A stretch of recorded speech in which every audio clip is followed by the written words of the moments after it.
Okay, for real this time. Hello, welcome back to my channel. Um, we're a week late, but let's just move on.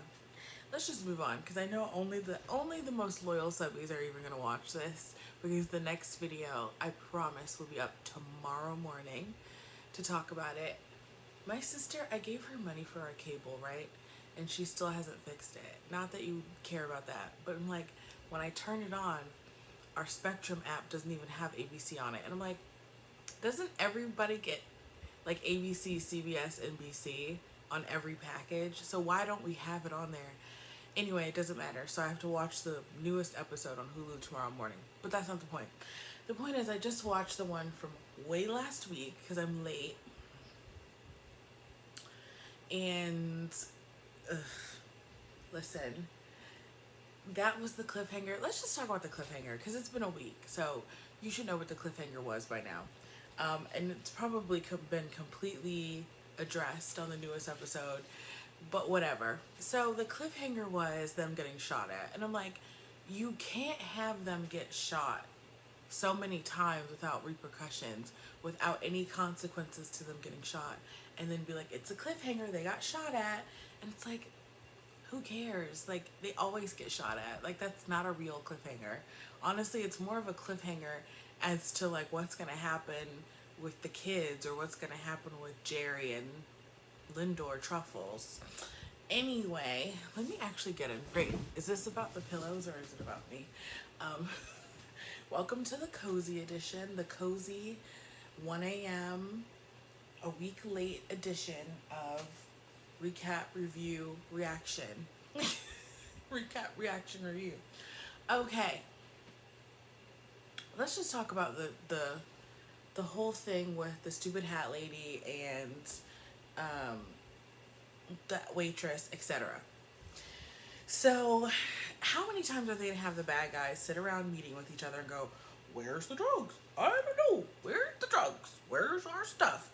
To me, like, I know that drugs are expensive, but they're not. Are drugs that expensive to make? Like, wouldn't you just make new drugs at this point? I feel like I would want the money more so than the drugs, but they're both together. They both have value. I don't know why I'm asking that. It's late night and I'm rambling. Okay. Next. Oh, I felt like the smartest thing they had the evil hat lady do so far is they had the waitress go and point the finger in another direction. I actually thought that was smart. I'm like, you know what? That's actually smart. That was actually a smart move on her part, because then it gets them stop sniffing around her. They get rid of the waitress who actually doesn't know anything, and they get to point the finger at their rival slash competitor person. That makes sense. Um, let's talk about Wolf Legarsky. Just a little pit stop because this episode just barely had any of the little ranch going on. He talked a little bit about their parents and how their parents favored Rick. And I'm like, they're twins and they're exactly alike. I want to know more about the parents. Give me more, Big Sky. Give me more about the parents. You know how I feel about the Legarsky parents. They deserve jail time, even if they're 90 years old, even if they're in the grave.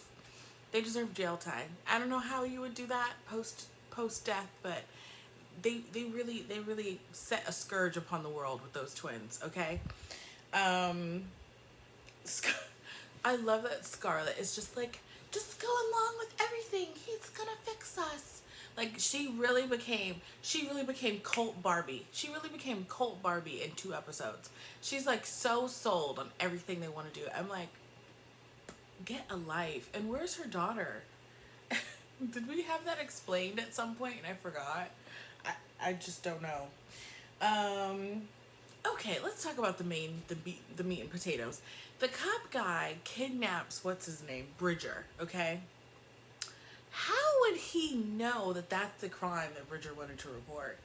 You see, like, I was so hung up on that. I was like, you don't know that. Like, they never showed the cop physically seeing Bridger or any of the teens there. And he said, it's next to your little hideout. What little hideout? What are you talking about? It never shows the cop seeing the kids near the woods. It never shows the cop seeing the kids physically there at the night. So I'm like, how is that? How does he even know that? Why would he know that? And then he's kidnapping a child. And then he's telling the kid, "Oh, relax. I don't." He said something about I wouldn't go that far. I'm like, you went far enough to kidnap a child. Why wouldn't he be scared, babe? What's wrong with you? That's, and then bargaining with teens. And then bargaining with teens on the phone. Bargaining with minors. You abducted a minor, babe. How dumb do you look? What if Bridger genuinely, and this is how the kids should have played it. They all should have played it totally dumb, and we're like, what are you talking about? Where's my brother? What's happening? Why are you doing? That's what they should have did. They should not, they should deny, deny, deny. Everyone deny.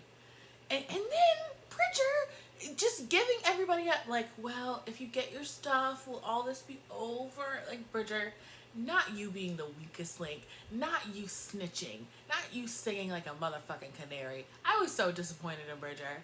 Bridger, please get it together.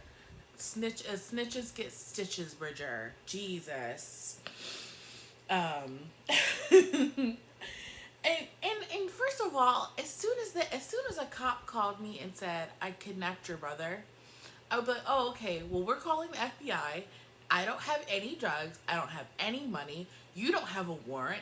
And the cops are going to be there before we get there. So just clear the air. Like, I'm not bringing shit to your house. Let's just clear the air. But I feel like because they're teens, he feels like he can manipulate them and get them to do what he wants. And I'm just like, okay. I mean, that seems to actually be working for him because they're fucking doing the shit. And that's even though they're trying to sneak around, I mean, they're fucking doing it. Like, I would not have gone there at all. This is how much nerve I have. I would have literally called the FBI with the drugs and money in my house because I don't have a warrant for my house. I would have called FBI and had them go over to his freaking house. But I know my rights. The kids, see, he can pull one over on the kids. Then let's talk about the relationship stuff.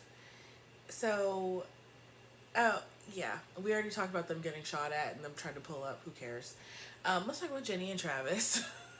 Just a quick pit stop. Yet again, another pit stop. So Jenny says, I like Travis. He makes me happy. He makes you happy for like the last 2 weeks? Okay, I'm not, happy is happy. 2 weeks or 3 weeks, whatever. 2 weeks or 6 weeks. I mean, happy is happy. I mean, do your thing, girl. Longer than my last relationship. A failed talking stage. Anyway, you guys wanted to know about that. Love triangle. I'm sorry, I'm so distracted. So love triangle. Love triangle. Is Cassie even in the triangle? You have to have 3 people for a triangle, and like Cassie's not even participating. So is it a love triangle? So you have Cassie, Jenny, Jerry, Cassie. Why did they pick 2 J names? Cassie, Jerry, and Lindor Troubles. I keep forgetting. He has such a small role on the show. Jerry had an attitude when he first came in, and I was like, uh-oh. But I had already, so much of the episode had been spoiled for me because I watched it so late. So I already knew that they kissed, but I was disappointed when she kissed him. So I was like disappointed. I was like, that's not really necessarily gonna go anywhere. Like, I don't know if this is like, to me, it's not.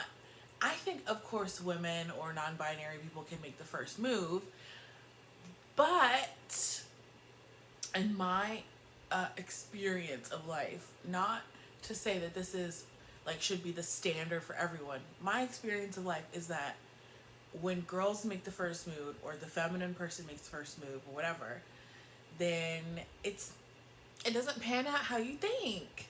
Like, men have to make the first move, or else they're not really into it. They're just like, well, might as well try it since it's here, since it's an option. You know, like, I don't know. That's just my experience of life. Everyone feel free to contradict me. I'm just one person, one perspective. But I was just like, oh, I was disappointed. So that doesn't mean he necessarily even likes her. She was in a little, and I think that she thought that they were on a date last week, so I think that she is kind of picking up a little spark from him and liking him a little bit. But does she really like him? I don't know. I don't know. I felt like she was just emotional in that moment. She was like, if I'm gonna go on this journey and get my revenge on Ronald, then I'm glad you're the one helping me. That's not what her voice sounds like, but whatever. Anyway, and homegirl who plays Jerry, she's on another show. She's in Louisiana right now, filming Queer as Folk. I don't know what that show's about, and it's in Louisiana. I clearly don't know what it's about. I mean, I know that there's gay people in it. I didn't know it was gonna be in New Orleans. Anyway, she looks like she's having fun, but I'm like, don't leave the show. Anyway, all right, it's time to go to bed now.